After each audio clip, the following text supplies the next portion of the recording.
Ipapakita ko sa inyo yung updated version ng Trings Tempo. Ngayon ko lang nakita to. Maglalakbay ako patungo sa kawalan upang amunin tong pangarap sa buhay at susuungin to itong kadiliman.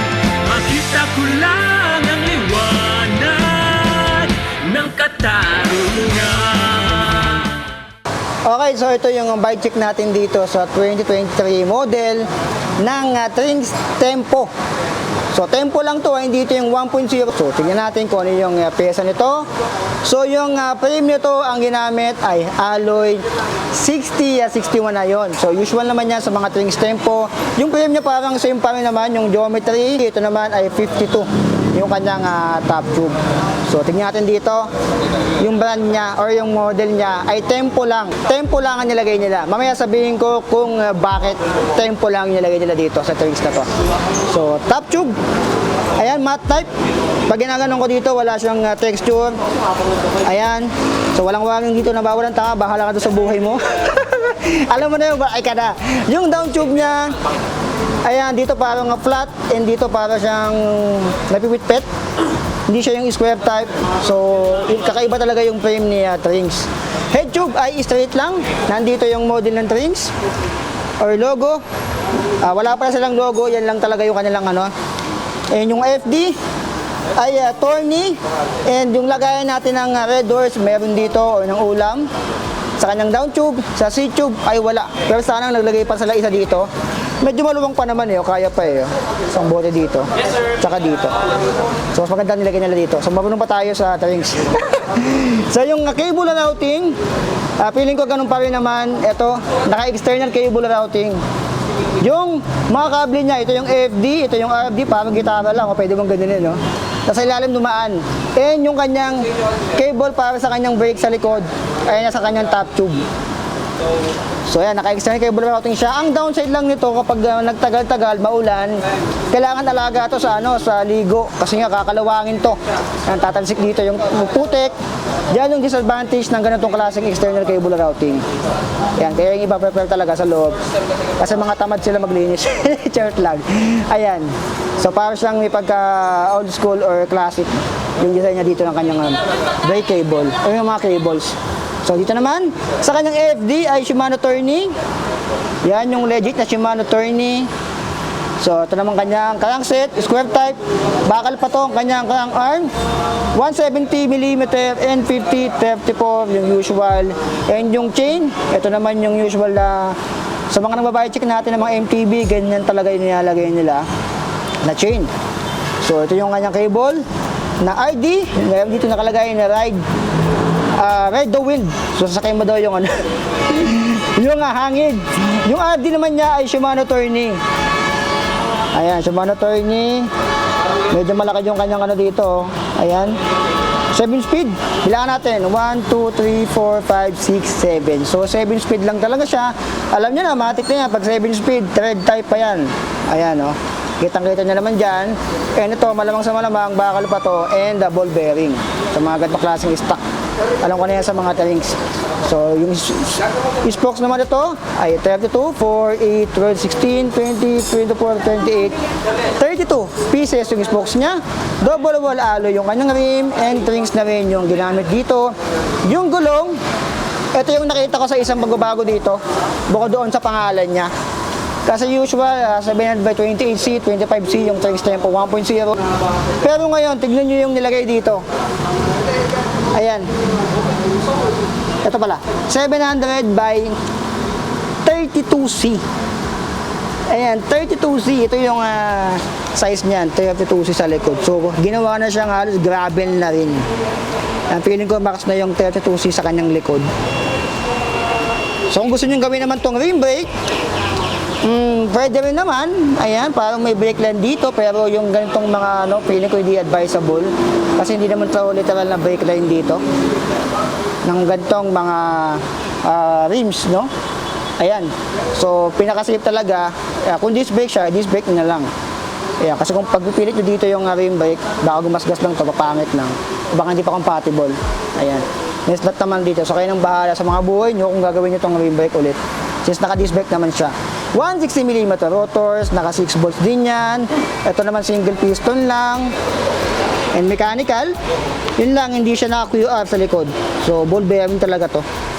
Ayan. And meron siyang pre-bend na stand. So, most likely, mga ganito, pang beginner talaga siya. Ito naman kanyang seat post, 27.2. And bakal pa yung mga ganito. Ayan. And madali namang manakaw yung seat post niya. Huwag naman sana. Nagpapahiraw seat post. Ayan. EXP. And ito yung nilalost pag nagtagal-tagal. Tandaan nyo, pag nakita ka ng ganyan, yan yung nilolost na seat post pag nagtagal-tagal. Kasi ganyan yung kay battle hopper, nagamit ko noon. Katagalan, gumagana na siya pag umano ko. Nawawala na siya sa lock niya dito. Ayan, mahirap ang umahon yun. Naalala ko, umahon ako ng Carbona, sira yung seat post ko. Ang hirap. Nakatayo ako buong ahon. Ito naman yung kanyang stock pedals. Alam na natin yan, ball bearing pa. Yung saddle niya, Trinx na rin yung ginamit. Napakasimple lang. Malambot-lambot. Yung kanyang fork, bakal pa. And tempo lang yung nakalagay dito. Napakasimple lang nung design niya.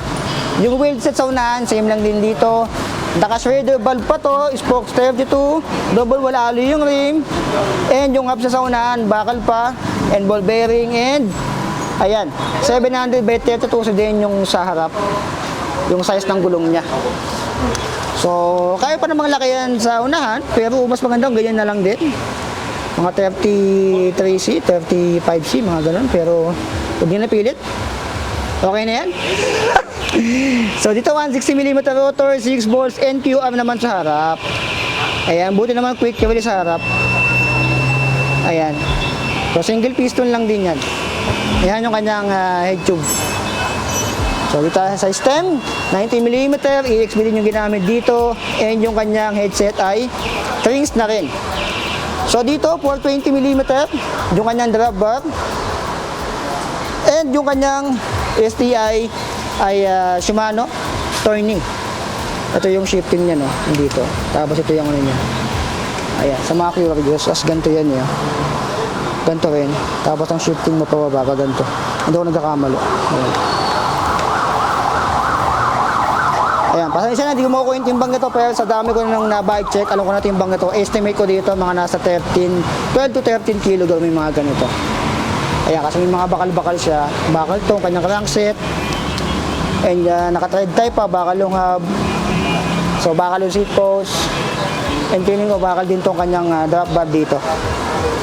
Ayan, so nasa 12 to 13 kg itong mga ganito. Bakal pa yung port. Ayan. So, yan yung latest model ni Trinx Tempo. So, bakit nga ba naging tempo lang siya? Ayan, bakit nga ba naging tempo lang siya? Kasi ito, pwede nyo itong gawing road bike lang na 25C. Ayan. Naka-disc brake din kasi to. Ayan. Since disc brake siya, pwede nyo gawin tong, alitan nyo to, gawin nyo mga 25C lang kung nalalaki kayo sa 32C. And, ipinit nyo dito yung rim brake. Ayan. So, feeling ko, pwede nyo namang ipilit dito. Maging aware lang kayo kasi nga baka gumasgas dito. Kaya siguro naging tempo lang siya.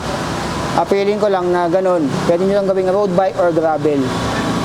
Ayan. Ang mga nabago lang dito, feeling ko yung pangalan, saka yung gulong, and yung cable routing, doon nagkakamali. Ay, hindi, same lang yata yung cable routing. Tapos yung kanilang mga same lang din kung doon nagkakamali. Ito din yung 1.0 and 2.0. Ayan. So, naka-thread type pa. Medyo madami kong mabaguhin dito, i-upgrade pag bumili ka. Pero kung ikaw ay ordinary yung nilalang lang or hindi naman masyadong nag-long ride, pwede namang i-long ride to.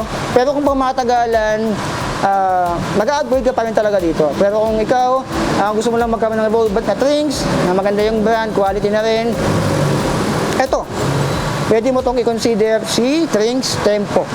Trinx Tempo lang siya, currently kasi parang gravel setup siya. Naka 32C yung gulong. And yun. So ang presyo nito, bago natin makalimutan, so madami siyang bakal. Ang presyo nito ay 13,000 pesos. Ayan, dito yan sa Bicicleta Manila. So negotiable pa naman yan. So nasa inyo. Ayan, maganda yung brand. So yung Trinx naman, quality naman yan. So pang beginner, pwede. Pero kung mga pro, siguro pang ensayo, pwede to. Ayan. So 13,000 pesos si Trinx Tempo.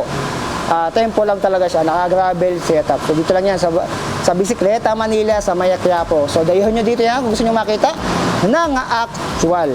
So ayan. So ano masabi nyo dito sa Trings Tempo? Shoutout po pala sa asawa ko, Sheila May Panis. I love you. Ayan. Salamat sa Ride Safe. Ride Safe po.